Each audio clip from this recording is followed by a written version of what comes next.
dalam menjaga dirinya dari serangan budaya-budaya asing. Kenapa saya katakan bahwa Islam Nusantara ini memiliki kesaktian? Karena Islam Nusantara ini dibangun oleh para wali songo, ditopang oleh kerajaan Majapahit Islam atau Kesultanan Demak.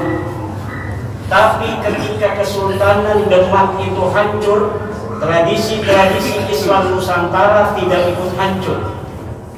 Kita dijajah ratusan tahun oleh Belanda.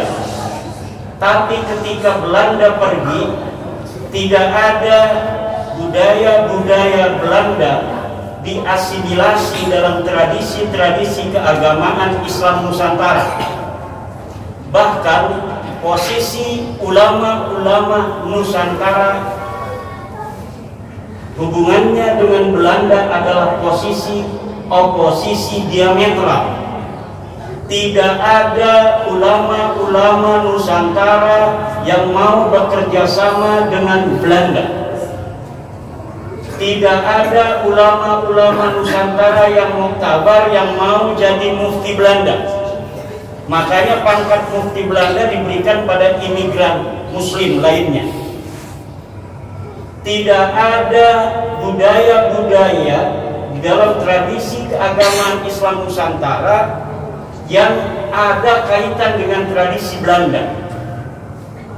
Ulang tahun Ratu Wilhelmina, pesantren-pesantren, para kiai-kiai zaman itu tidak ada yang mau ikut instruksi Belanda untuk mengadakan ulang tahun Ratu Belanda.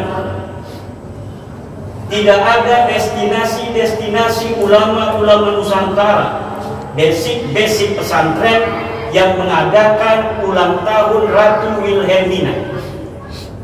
Inilah bapak-bapak, ibu-ibu sekalian, yang saya katakan bahwa Islam Nusantara sebagai sebuah konsep yang dimunculkan Nahdlatul Ulama 2015 memang telah terbukti memiliki kesaktian-kesaktian dan imunitas komunal. Bahkan tahun 1927 Muktamar NU itu masih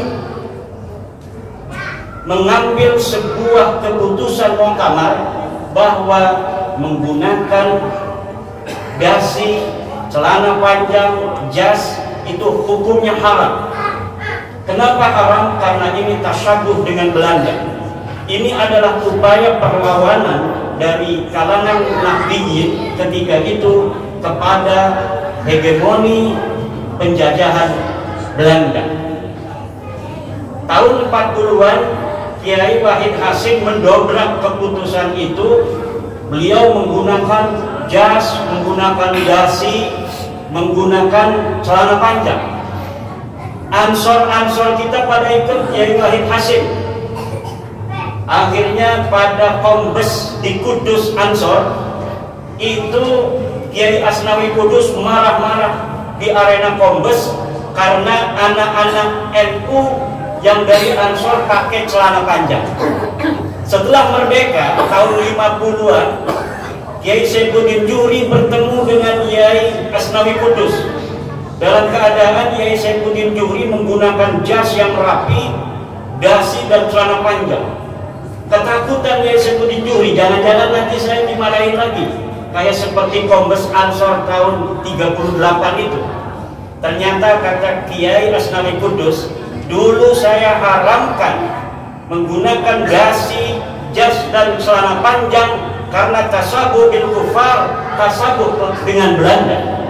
Kalau sekarang menggunakan celana panjang itu bukan tasabuh dengan Belanda, tapi tasabuh dengan Kiai Wahid Hasyim dan Insinyur Soekarno.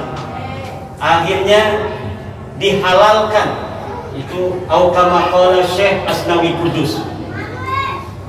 Setelah merdeka pula, ajaran-ajaran Nahdlatul Ulama yang merupakan kristalisasi pelembagaan dari ajaran-ajaran Wali Songo yang kemudian di 2015 kita kenal juga dengan istilah Islam Nusantara telah mampu beriringan dengan Pancasila dalam menciptakan bangsa dan negara Indonesia dalam ketentraman yang tiada.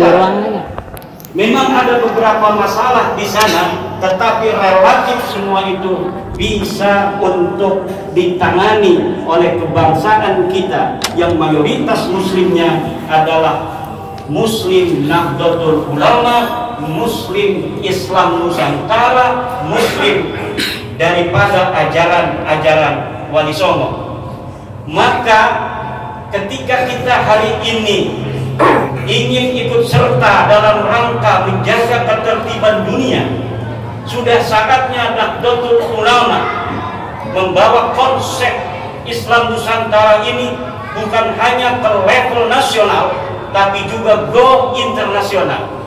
Sudah saatnya Nahdlatul Ulama tablighu mafahimi Islam Nusantara ila jami'i anha'il alam, untuk menyebarkan konsep Islam Nusantara ini ke seluruh semesta raya.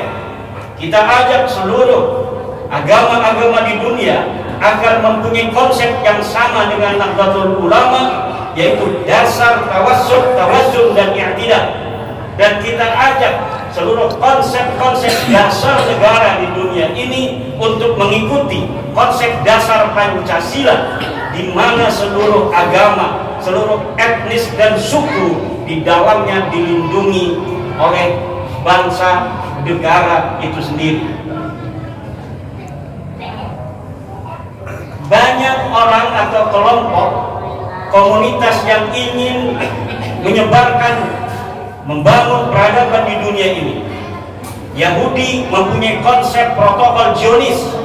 Dia ingin mengembangkan peradaban dunia menurut konsep Yahudi. Saudi, dia memiliki mafahim al-Wahhabiyah, bagaimana peradaban dunia Islam dibentuk di dalam tradisi-tradisi Wahabi. Lalu Nahdlatul Ulama, ketika kita ingin berperan di dalam membangun peradaban dunia ini, konsep apa yang kita miliki? Konsep yang kita miliki adalah konsep Islam Nusantara. Maka sudah saatnya kita kristalkan ini konsep Islam Nusantara untuk merawat jagat dan membangun peradaban al-muhafadzah al-qadimis salih wal akhdhu bil jadidil aslah, yaitu dengan membakukan konsep Islam Nusantara baik di dalam definisi, filosofi maupun teori.